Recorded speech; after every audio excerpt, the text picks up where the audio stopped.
ونصلي على رسوله الكريم. أما بعد فأعوذ بالله من الشيطان الرجيم. بسم الله الرحمن الرحيم. وإذا سألك عبادي عني فإني قريب أجيب دعوة الداع إذا دعاني فليستجيبوا لي وليؤمنوا بي لعلهم يرشدون. صدق الله العظيم. اللہ رب العزت نے انسان کو بے شمار نعمتیں عطا فرمائی ہیں. وہ انسان جو اپنی زبان پہ اگر یہ لائے کہ میں نے اللہ سے بہت مانگا، بہت کچھ مانگا، اللہ نے ہمیں تو نہیں دیا، اللہ پتہ نہیں کس کو دیتا ہے، ہمارے پاس تو کچھ نہیں. کوئی انسان معاشرے کے اندر زبان پہ یہ لفظ لا رہا ہو تو اس سے گزارش کیجیے کہ آپ کے پاس کچھ نہیں ہے، لیکن جو نعمتیں اللہ نے بغیر مانگے آپ کو دی ہے ان کو تھوڑا سا شمار کر لیں تو زندگی گزر جائے گی. جو نعمتیں اللہ نے انسان کو بغیر مانگے دی یہ انسان ان نعمتوں کو شمار بھی نہیں کر سکتا. یہ اللہ تعالیٰ نے ہمیں قرآن مجید میں سمجھایا ان تعدوا نعمت اللہ لا تحصوها. اگر تم اللہ کی نعمتوں کو شمار کرنے لگو کہ تو شمار نہیں کر سکتے. اس نے کتنی دفعہ اللہ سے آنکھیں مانگی، اس نے کتنی دفعہ زبان مانگی، اس نے زندگی میں کتنی دفعہ پھیپھڑے مانگے، گردے مانگے. بہت مختصر سی بات کہ یہ تو آپ لمبی فہرست بنا دیں کہ جو اللہ نے بغیر مانگے انسان کو دیا. اور جو انسان اللہ سے مانگتا ہے خاص طور پر یہ رمضان کے لمحات، بابرکت لمحات، یہ اللہ سے خوب مانگنے کے اوقات ہیں. چنانچہ اللہ تعالیٰ نے سورۃ البقرہ میں آیت نمبر 183 سے آیت نمبر 186 تک جو روزے کے احکامات بتائے ہیں، یا ایھا الذین آمنوا کتب علیکم الصیام سے یہ موضوع شروع ہوتا ہے اور آیت 186 تک یہ موضوع مکمل ہوتا ہے جس میں اللہ تعالیٰ نے روزے سے متعلق باتیں بتائی. اس میں اللہ تعالیٰ نے یہ بات بھی بتائی کہ وَإِذَا سَأَلَكَ عِبَادِي عَنِّي فَإِنِّي قَرِيبٌ. جو آیت شروع میں سورۃ البقرہ کی آیت 186 کی اللہ نے تلاوت کی توفیق عطا فرمائی کہ وَإِذَا سَأَلَكَ عِبَادِي عَنِّي فَإِنِّي قَرِيبٌ. جب میرا بندہ میرے بارے میں پوچھے آپ سے، نبی صلی اللہ علیہ وسلم سے کہا جا رہا ہے وَإِذَا سَأَلَكَ عِبَادِي عَنِّي، جب یہ میرا بندہ آپ سے میرے بارے میں پوچھے فَإِنِّي قَرِيبٌ، تو بے شک میں بہت قریب. أُجِيبُ دَعْوَةَ الدَّاعِ إِذَا دَعَانِ، جب یہ مجھ سے دعا مانگتا ہے تو میں اس کی دعا قبول کرتا ہوں. أُجِيبُ دَعْوَةَ الدَّاعِ إِذَا دَعَانِ، جب یہ مجھ سے دعا مانگتا ہے میں اس کی دعا قبول کرتا ہوں. فَلْيَسْتَجِيبُوا لِي، اسے چاہیے کہ یہ میری بات مان کر چلے. اللہ نے اسے چاہیے میری بات مان کر چلے. وَلْيُؤْمِنُوا بِي، اور یہ میرے اوپر ایمان رکھے. لَعَلَّهُمْ يَرْشُدُونَ، تاکہ وہ ہدایت پائیں. آج وقت کی بہت بڑی ضرورت ہے کہ انسان اللہ سے اپنے آپ کو قریب کرے. اللہ تو قریب ہے بہت انسان کے، وہ تو شہرت سے بھی زیادہ قریب ہے، لیکن یہ انسان اللہ سے دور ہو جاتا ہے صرف ایک بات کی وجہ سے کہ یہ اللہ کی بات کو مان کر نہیں چلتا، اللہ کا کہنا نہیں مانتا، یہ اللہ سے دور ہو جاتا ہے. اور یہ انسان آیت میں تو اللہ نے یہ کہا کہ جب انسان اللہ سے مانگتا ہے تو اللہ اس کی ضرور دعا کو قبول کرتا ہے. لیکن ہماری زندگیوں میں تو بہت دفعہ ایسا ہوتا ہے کہ ہم اللہ سے مانگتے ہیں، اللہ ہماری دعا کو قبول نہیں کرتا. جو مانگتے ہیں وہ ملتا نہیں ہے، جو کہتے ہیں وہ پورا نہیں ہوتا. تو اسی صورت میں پھر یہ انسان زبان پر لاتا ہے کہ میری دعائیں قبول نہیں ہوتی. مشکات حدیث کی کتاب ہے، اس میں کتاب الدعاء کے اندر ایک حدیث موجود ہے کہ نبی صلی اللہ علیہ وسلم نے صحابہ کرام رضوان اللہ علیہم اجمعین سے فرمایا کہ بہت سے لوگ جلد بازی میں اپنی دعاؤں کو ضائع کر دیتے ہیں. صحابہ نے پوچھا کہ وہ جلد بازی کیا ہوتی ہے؟ نبی صلی اللہ علیہ وسلم نے فرمایا کہ بہت سے لوگ دعائیں مانگتے ہیں اور پھر فوراً خود ہی کہنا شروع کر دیتے ہیں کہ ہماری دعائیں قبول نہیں ہوتی۔ یہ انسان کو یہ بھی نہیں کہنا چاہیے کہ میری دعائیں قبول نہیں ہوتی۔ اب سوال یہ ہے کہ اگر دعائیں قبول نہیں ہوتی، یعنی جو ہم مانگتے ہیں وہ پورا نہیں ہوتا، تو کیا ہم زبان سے یہ بھی نہیں کہہ سکتے کہ ہماری دعائیں قبول نہیں ہوتی؟ یہ بھی ایک ذہن میں شیطان وسوسہ ڈالتا ہے کہ ہم زبان سے یہ بھی نہیں کہہ سکتے، یہ بھی پابندی ہے کہ جی آپ نے یہ نہیں کہنا میری دعائیں قبول نہیں ہوتی۔ اس کی وجہ نبی صلی اللہ علیہ وسلم نے سمجھائی، اور اللہ تعالیٰ نے قرآن مجید میں یہ سمجھایا کہ اللہ تعالیٰ انسان کو جو مانگتا ہے اللہ اس کی دعا کو ضرور قبول کرتا ہے۔ آپ پوری قرآن مجید کی آیات کا مطالعہ کریں، احادیث کا مطالعہ کریں، تو دعا کے قبول نہ ہونے میں جو رکاوٹ ہے نا، وہ صرف ہمیں ایک چیز ملتی ہے۔ بہت عجیب بات ہے، پورے قرآن حدیث کا مطالعہ کیجیے تو آپ کو صرف ایک چیز ملے گی جو رکاوٹ ہوتی ہے دعاؤں کے قبول ہونے میں، اور وہ نبی صلی اللہ علیہ وسلم نے سمجھایا کہ ایک بندہ بڑے دور دراز کا سفر کرتا ہے، اشعث اغبر، حدیث کے الفاظ کہ اس کے بال بکھرے ہوئے ہیں، غبار آلودہ، اور بڑا لمبا سفر کر کے مقدس مقام پہ جاتا ہے، وہ یمد یدیہ، اپنے ہاتھ پھیلاتا ہے، وہ یقول یا رب یا رب، اور اے میرے رب کہہ کے پکارتا ہے، لیکن ومطعمہ حرام ومشربہ حرام وغذیہ بالحرام، لیکن اس کا کھانا حرام کا ہے، اس کا پینا حرام کا ہے، اس کا لباس حرام کا ہے، وہ حرام غذا اپنے جسم کو دیتا ہے، فأنی یستجاب ذلک، اس کی دعا کیسے قبول؟ معلوم ہوا ایک رکاوٹ ہے، اور وہ ہے حرام مال۔ حرام مال انسان کھائے، حرام چیزیں پہنے، حرام غذا کھائے، یہ انسان کے لیے واحد رکاوٹ ہے دعا کے قبول۔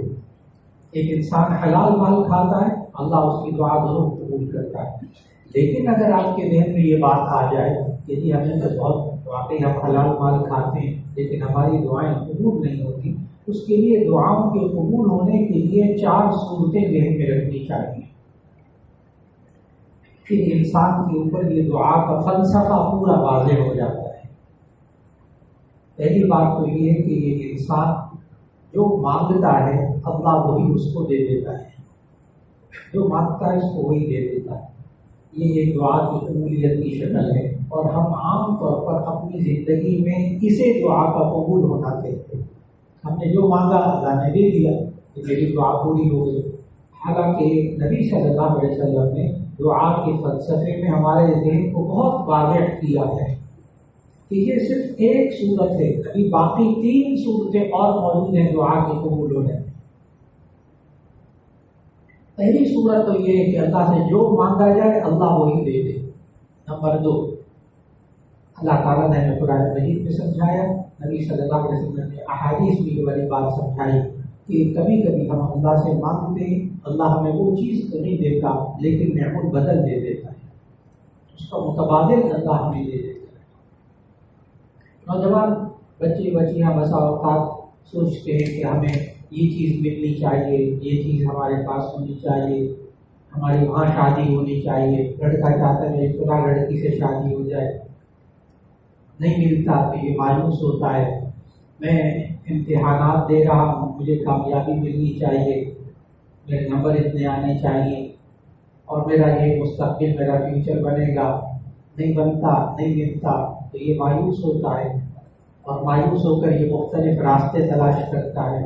آج وقت کی بہت بڑی ضرورت ہے کہ ہمیں دعا کے اس فلسفے کو جو آج بیان ہو رہا ہے، ہمیں نوجوان نسل تک یہ ضرور پہنچانا چاہیے، ان کو مایوسی سے نکالنا چاہیے۔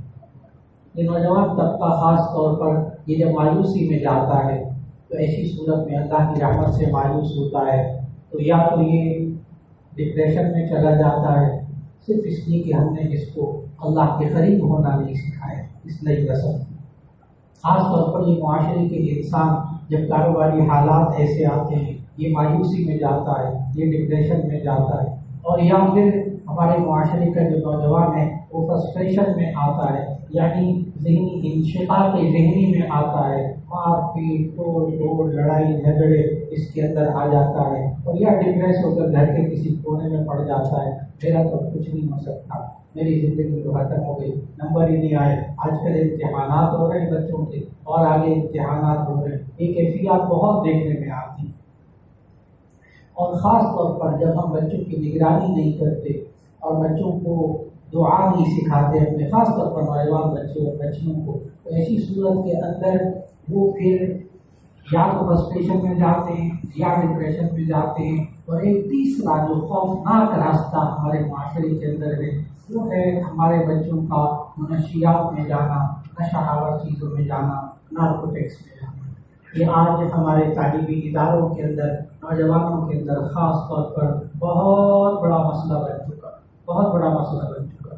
ماں باپ بہت فکر مند ہیں، دو ساتھی سمجھاتے ہیں بجائے اس کی کہ تم محنت کرو، اللہ سے مانگو، یہ سکھانے کے بجائے وہ سمجھاتے ہیں دیکھو تم راتوں کو جاگو گے، دیکھو یہ آئس کا نشہ کر لو، یہ فلاں نشہ کر لو، تمہارا ذہن بڑا تازہ ہو جائے گا، ذہن جاگتا رہے گا، تم رات بھر جاگو گے، جو تم یاد کرو گے تمہیں یاد رہے گا، تمہارے نمبر بڑے اچھے آ جائیں گے۔ یہ ساتھی فضائل بتاتے ہیں ان نشے کی چیزوں کا آج تعلیمی اداروں کے دوست احباب، اور پھر وہ آہستہ آہستہ جب اس کے اندر جاتا ہے تو اسے سکون ملنا شروع ہوتا ہے۔ آج نوجوان بچے اور بچیاں ہمارے اور بس اوقات معاشرے کے بعد اچھے خاصے سمجھدار لوگ وہ نشے کے اندر سکون محسوس کرتے ہیں، حالانکہ نشہ انسان کے دماغ کو بالکل معروف کر دیتا ہے، ختم کر دیتا ہے دماغی صلاحیتوں کو، اور یہ انسان اسے سکون کہتا ہے۔ یہ غلط راستہ ہے جو انسان آج چل رہا ہے۔ آج ماں باپ کو چاہیے کہ وہ بچوں کو اپنے قریب کریں، ان کو اللہ کے قریب ہونا سکھائیں کہ دیکھو اپنی زندگی کو پاکیزہ بناؤ گناہوں سے بچا کر، اور دیکھو تم محنت کرو، جتنا اللہ دے دے گا اسے قبول کر لو، اور اگر اللہ نے نہیں دیا تمہاری محنت کا پھل تو اب دوسری صورت دعا کی عرض کرنے لگا ہوں جو آج مایوسی سے نکالنے کے لیے بچوں کو، خاص طور پر نوجوان بچے اور بچیوں کو اور خود ہمیں بھی ماں باپ کو بھی سمجھنے کی بہت ضرورت ہے۔ اور وہ پہلی صورت تو بتائی کہ اللہ سے جو مانگا اللہ نے وہ دے دیا، اب دوسری صورت دعا کی قبولیت کی کہ اللہ اگر وہی چیز نہ دے جو ہم نے مانگی تو اللہ اس کا متبادل دے دیتا ہے، نعم البدل دے دیتا ہے، اور یہ اللہ کا نظام ہے۔ ایک آیت پڑھنے لگا ہوں، اس آیت کا سیاق و سباق جہاد والا ہے، لیکن اس کے اندر جو موضوع ہے وہ تمام مفسرین کے نزدیک ہماری عام زندگی سے وہ موضوع تعلق رکھتا ہے۔ آیت پڑھنے لگا ہوں جو اپنے بچوں بچیوں کو خاص طور پر اور ہمیں خود بھی سمجھنا ہوگا اس بات کو۔ اور آیت کیوں ہے؟ ہم اللہ سے مانگتے ہیں، اللہ وہ چیز نہیں دیتا، کوئی اور دے دیتا ہے، کیوں؟ آیت غور سے سنیے گا، عسیٰ ان تکرہوا شیئا وہو خیر لکم وعسیٰ ان تحبوا شیئا وہو شر لکم واللہ یعلم وانتم لا تعلمون۔ عسیٰ ان تکرہوا شیئا، ترجمہ آیت کا بڑے غور سے سننے والا ہے، بڑی انسان کے اندر قوت پیدا ہو جاتی ہے، انسان اللہ سے مانگنا شروع کر دیتا ہے، اللہ کے قریب ہو جاتا ہے اس کیفیت میں آ جائے کہ اللہ نے سمجھایا عسیٰ ان تکرہوا شیئا وہو خیر لکم، ہو سکتا ہے کہ آپ کسی چیز کو ناپسند کرتے اور وہ آپ کے لیے خیر، آپ کے لیے اچھی ہے، وعسیٰ ان تحبوا شیئا وہو شر لکم، اور ہو سکتا ہے آپ کسی چیز کو پسند کرتے وہ شر لکم، وہ آپ کے لیے بری ہو، واللہ یعلم وانتم لا تعلمون، اللہ جانتا ہے تم نہیں جانتے۔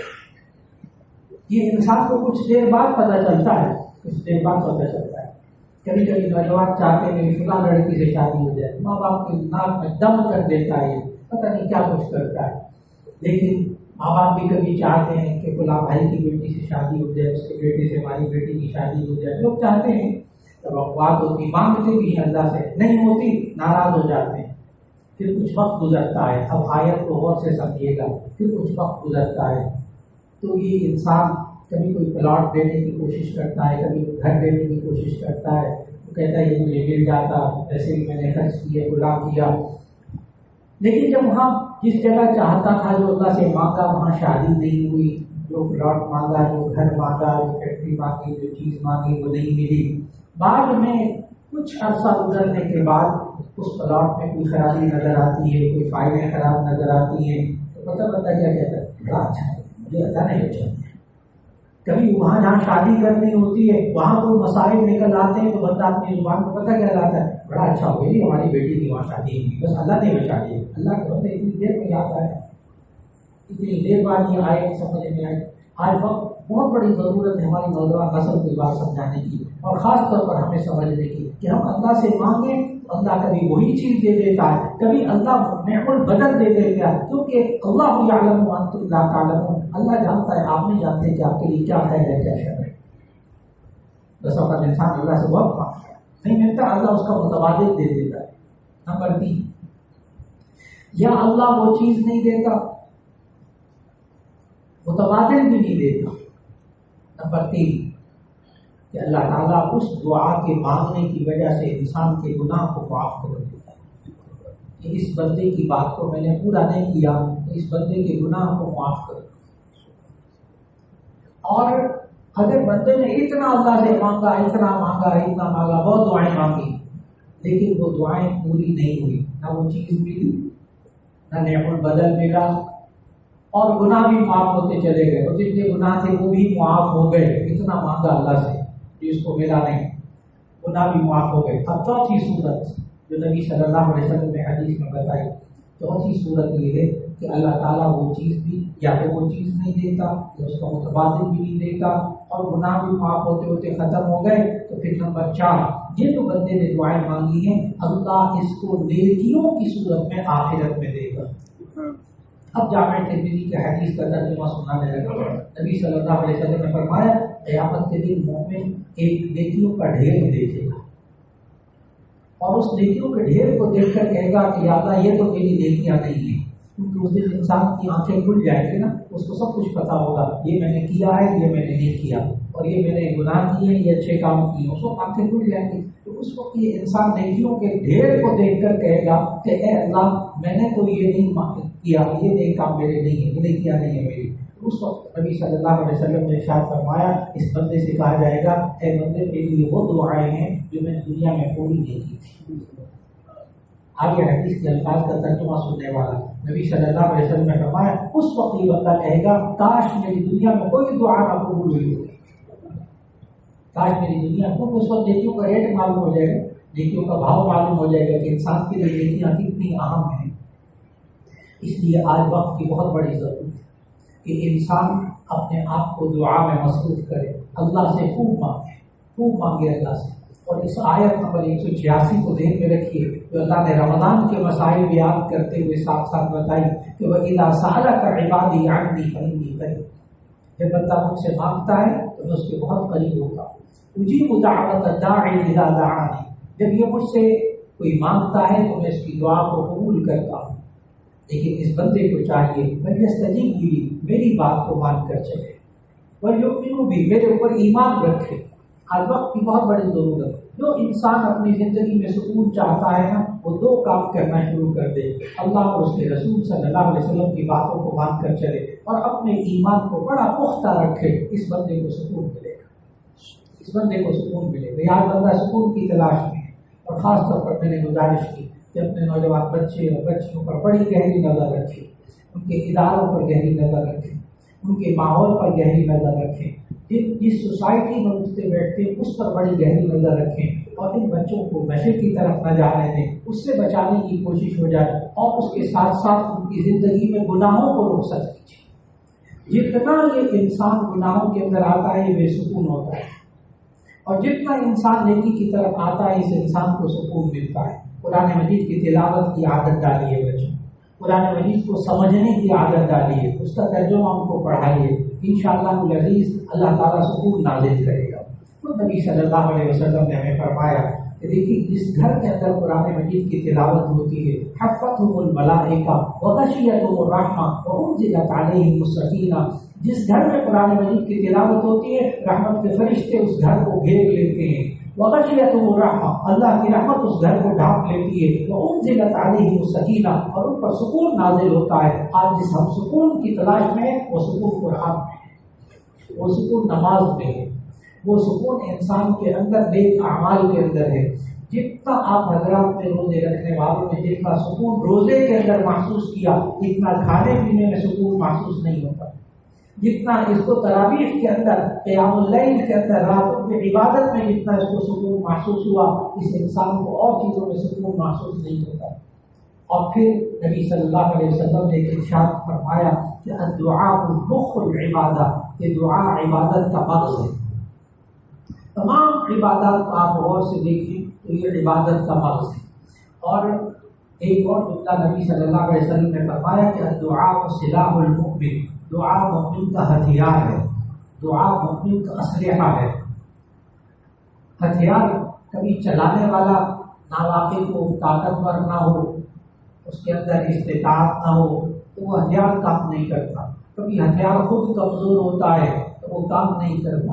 معلوم ہوا الدعاء سلاح المؤمن، دعا مومن کا ہتھیار ہے، تو اس کو چلانے والا بھی طاقتور ہونا چاہیے اور دعا بھی طاقتور ہونی چاہیے۔ چلانے والا طاقتور کیسے ہوگا؟ نمبر ایک، طاقت حرام مال سے بچتا ہو، حلال مال کھاتا ہو، اللہ پر ایمان رکھتا ہو، اللہ ضرور اس کی دعا کو قبول کرے گا۔ اور وہ دعائیں طاقتور ہو جائے اس کے لیے بھرپور کوشش کیجیے کہ وہ دعائیں مانگیں جو اللہ نے ہمیں قرآن مجید میں سکھائیں۔ نمبر ایک، دیکھیے ایک صاحب کے پاس آپ جاتے ہیں اپنا کام کروانے کے لیے، وہ کہتے ہیں اچھا درخواست لکھ کر لے کر آئے، وہ درخواست لکھنے کے لیے جانے لگتا ہے، وہ کہتا ہے نہیں رہا میں تمہیں خود اس کی درخواست کی ورڈنگ، اس کے الفاظ میں خود لکھاتا ہوں، منظور بھی اسی نے کرتا ہے۔ وہ درخواست لکھواتا ہے، یہ لکھو درخواست کے اندر، قبول بھی میں نہیں کرتا، سائن بھی میں نہیں کرتا۔ اللہ نے جو خود دعائیں سکھائی ہیں ان کی قبولیت میں کیا شک ہے؟ اس لیے نمبر ایک وہ دعائیں مانگی جائیں اور ان دعاؤں کا ترجمہ بھی سمجھا جائے، یہ بہت ضروری ہو چکا ہے۔ ایک ہے دعا کا پڑھنا، ایک ہے دعا مانگنا۔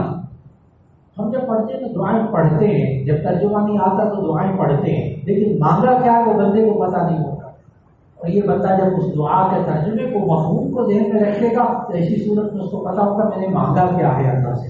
اپنی دعاؤں کو طاقتور بنانے کے لیے بھی یہ ضروری ہے کہ جو قرآن مجید کی دعائیں ہیں وہ مانگی، جو نبی صلی اللہ علیہ وسلم نے دعائیں مانگی وہ مانگی، اپنی زبان میں دعائیں مانگیں، اردو میں دعائیں مانگیں، اور دعائیں مانگتے کوئی تھکے گا یہ انسان، اکتاہٹ میں مبتلا نہ ہو اور دل لگا کر دعائیں مانگے، اللہ ضرور قبول فرمائے گا۔ اللہ رب العزت اس بابرکت لمحات میں ہمیں خوب دعائیں مانگنے کی توفیق عطا فرمائے، اپنے لیے، اپنے خاندان کے لیے، اپنے بچوں کے لیے، اپنے ملک کے لیے، پوری امت کے لیے، پوری انسانیت کے لیے اللہ تعالیٰ خوب دعائیں مانگنے کی توفیق عطا فرمائے، اور پھر ہم سب کی دعاؤں کو اللہ قبول بھی فرمائے۔ وآخر دعوانا الحمد للہ رب العالمین۔